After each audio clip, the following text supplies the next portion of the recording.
नागपुर में फिल्मी स्टाइल से हुए एटीएम लूट का खुलासा करते हुए जरीपटका पुलिस ने एक शातिर आरोपी को धर दबोचा। यह घटना जरीपटका पुलिस थाना हद की है। दिन था 4 सितंबर, जब state bank of India K ATM में एक बड़ी सेंधमारी हुई। आरोपी ने गैस कटर की मदद से एटीएम को काटा और पूरे 8,12,000 रुपए लेकर फरार हो गया। पुलिस ने इलाके के करीब 350 सीसीटीवी फुटेज की बारीकी से जाँच की और आखिरकार आरोपी की पहचान कर ली। गिरफ्तार आरोपी मूलतः उत्तर प्रदेश का रहने वाला है। हैरानी की बात यह है कि उस पर महाराष्ट्र में 25 से ज्यादा आपराधिक मामले दर्ज है। पूछताछ में आरोपी ने कबूल किया कि उसने यह लूट अपने 4 साथियों के साथ मिलकर अंजाम दी थी।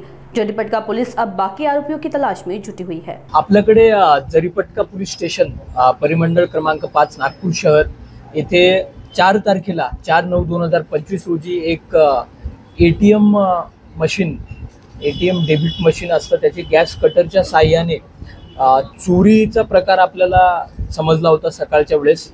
आणि ही जी चोरी आहे ही रात्री 2:30 वाजेच्या दरम्यान झालेली आहे 4 तारखेला।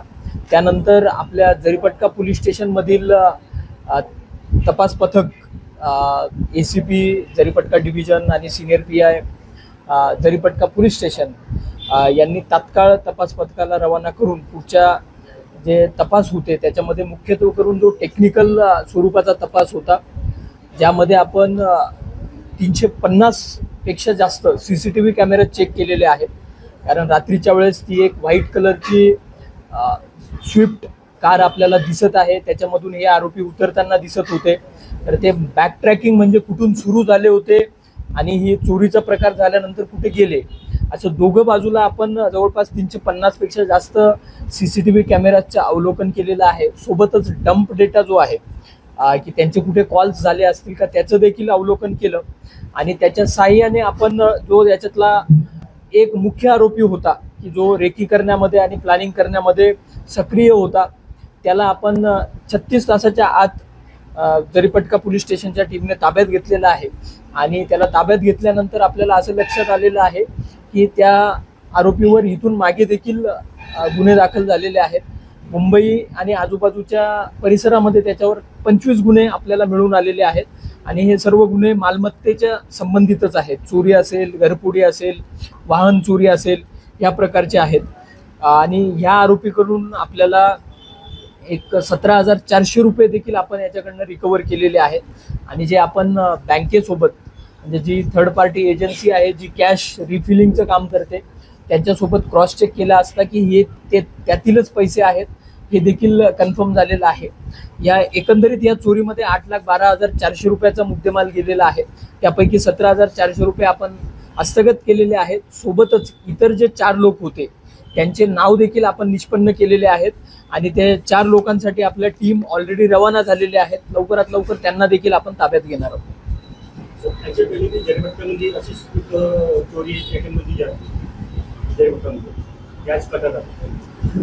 यस, याच्या आधी म्हणजे मागच्या 2 वर्षात तर असा कुठे काही प्रकार नव्हता, त्याच्या आधी अशी झालेली होती।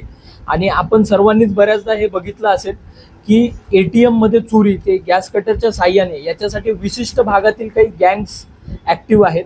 त्यामध्ये मध्यंतरी एक हरियाणाचा एरिया होता, आता मागे काही आपल्या महाराष्ट्रात देखील निष्पन्न झालेले आहेत, त्याच्यामध्ये यूपी मधील देखील काही गँग्स समोर आलेले आहेत। आणि आपल्या टीमने चांगलं काम केल्यामुळे ही गँग आपल्याला निष्पन्न झालेली आहे। लवकरात लवकर त्यांना आपण ताब्यात घेऊ आणि यांनी इतरही कुठे अशाच चोऱ्या केलेल्या आहेत किंवा कसे याची देखील माहिती मिळेल आणि याच्यात नक्कीच सकारात्मक अजून जास्त डिटेक्शन आपले होतील अशी आम्हाला खात्री आहे। आरोपीचे नाव काय, का कलम याच्यावर अक्सर उसी जुड़ता है ये आरोपी जो है पकड़े हुए जो है वो कहाँ के हैं, जितने मिले हैं वो कहाँ के और जो बचे वो कहाँ के, तो जरीपटका पुलिस पकड़ती है, ये बहुत बड़ा चैलेंज था। हा, यामध्ये जसं सांगितलं मी की आपला मुख्य आरोपी जो आहे याच्यामध्ये त्याचं नाव आहे खुर्शीद अहमद निसार अहमद। हा मूळचा उत्तर प्रदेश मधील रहिवासी आहे। मनेहू नावाचं गाव आहे याचं प्रतापगड जिल्ह्यामध्ये, येथील रहिवासी आहे। परंतु त्याचा एक प्लॉट यशोधरा नगरच्या हद्दीत त्याच्या स्वतःचा ओनरशिपचा प्लॉट आहे। त्या प्लॉटवर त्याच्या घराचं बांधकाम चालू होतं, त्यामुळे तो तिथेच राहत होता। आणि मग तिथे राहत असतानाच त्यांनी रेकी केलेली आहे असं आपल्या प्राथमिक तपासात निष्पन्न झालेलं आहे। आणि त्याच्यासोबत जे इतर 4 लोकांचे नाव निष्पन्न झालेले आहेत ते देखील उत्तर प्रदेशमधीलच आहेत आणि हे सर्व एकमेकांचे नातेवाईक आहेत, जवळचे नातेवाईक आहेत। आता याच्यामध्ये अशी शक्यता नाकारता येत नाही की यांनी इतरही ठिकाणी अशाच प्रकारच्या ATM मधील चोरी गॅस कटरच्या साहाय्याने केलेल्या असतील, परंतु त्या निष्पन्न झालेल्या नाहीयेत। म्हणून इतर 4 लोकांचे रेकॉर्ड आपल्याला आतापर्यंत समजलेले नाहीयेत, परंतु ज्यावेळेस आपण यांना कस्टडीमध्ये घेऊ, यांचं एकाच वेळेस सगळ्यांचं इंटरोगेशन करू, त्यावेळेस या सगळ्या गोष्टी क्लिअर होतील। इसमें मास्टरमाइंड कौन है और सर यही ATM को चुना गया है या फिर और कोई ATM ये रेकी करके और कोई ATM देखा गया था, क्योंकि सर ये जो जहाँ पे ATM में हुआ है सर वहाँ पे डाक बस जो आपल्या ताब्यात आरोपी आहे तो याच्यामधला मास्टरमाइंड असणार याची दाट शक्यता आहे, कारण त्याच्यावर ऑलरेडी 25 गुन्हे देखील मुंबई आणि आजूबाजूच्या एरियाजमध्ये दाखल झालेले आहेत। तर त्यांनीच रेकी केली असेल आणि तो इथेच राहत होता, त्याच्यामुळे त्याला बऱ्यापैकी नागपूरबद्दल माहिती होतं। आणि अजून एक महत्त्वाची गोष्ट म्हणजे जे SBIचं ATM त्यांनी निवडलं, पाटणकर चौकापासून थोडं आतमध्ये आहे आणि ते 3 दिवसापूर्वीच ATM चालू झालेलं होतं। त्याच्या आधी 2 महिन्यासाठी ते डिफंक्ट होतं, म्हणजे चालू नव्हतं ते ATM। आता 2 दिवसापूर्वी चालू झालं होतं, मे बी त्यांनी आधीच ते चेक केलेलं असेल की हे बऱ्याच दिवसापासून बंद आहे, आता अचानक चालू झालेलं आहे, त्याच्यानंतर त्यांनी ते ATM टार्गेट केलं असेल। एक दुसरी गोष्ट, त्यांनी जी कार वापरलेली आहे त्या कारमध्ये जो नंबर प्लेट वापरली त्यांच्याकडे विविध नंबर प्लेट होत्या, असं या आरोपीच्या आपल्या विचारपूसमध्ये आपल्याला समजलेलं आहे।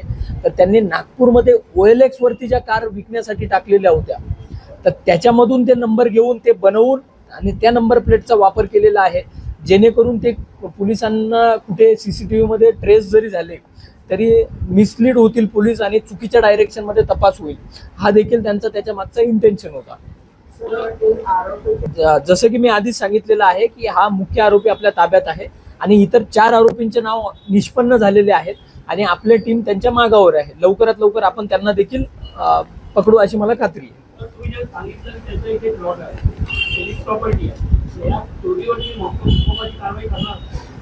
अगदी बरोबर।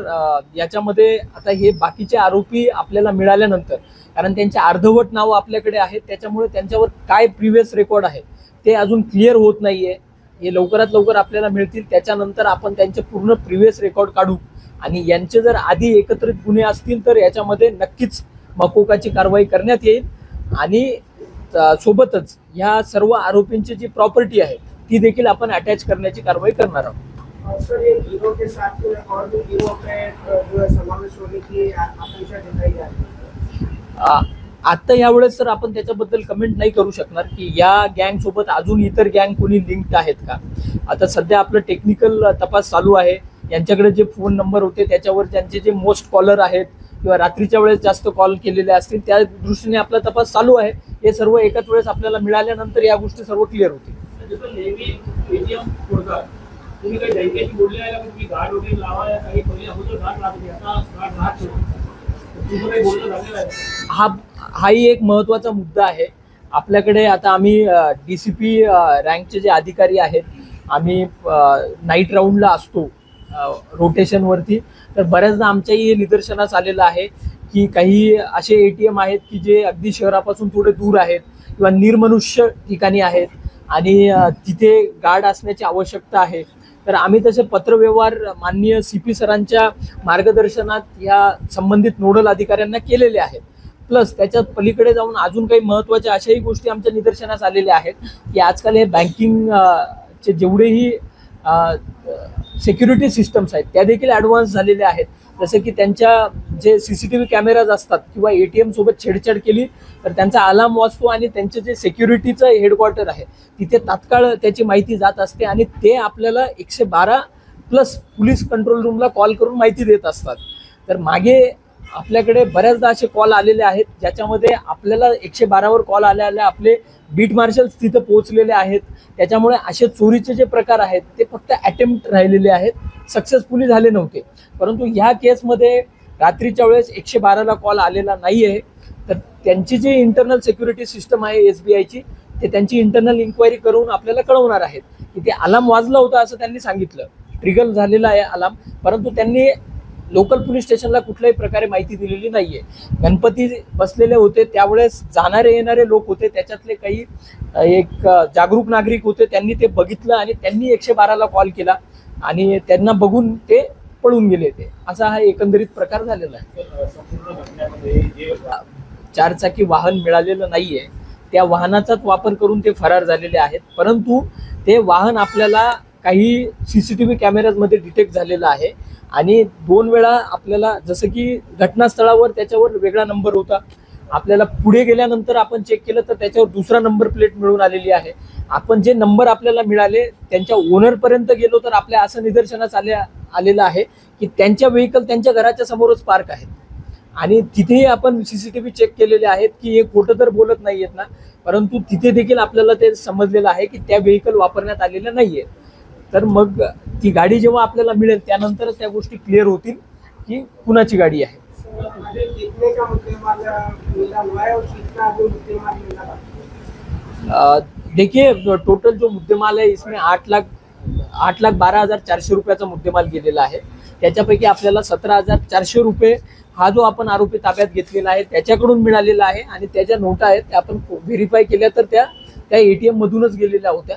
म्हणजे त्याच्यावरूनही हे क्लिअर होत आहे की हा व्यक्ती त्यांच्यामध्ये समाविष्ट होता. बाकीचा मुद्देमाल आता त्या बाकी लोकांकडे आहे असं त्याचं सांगणं आहे. लवकरच ते ताब्यात येतील आपल्या.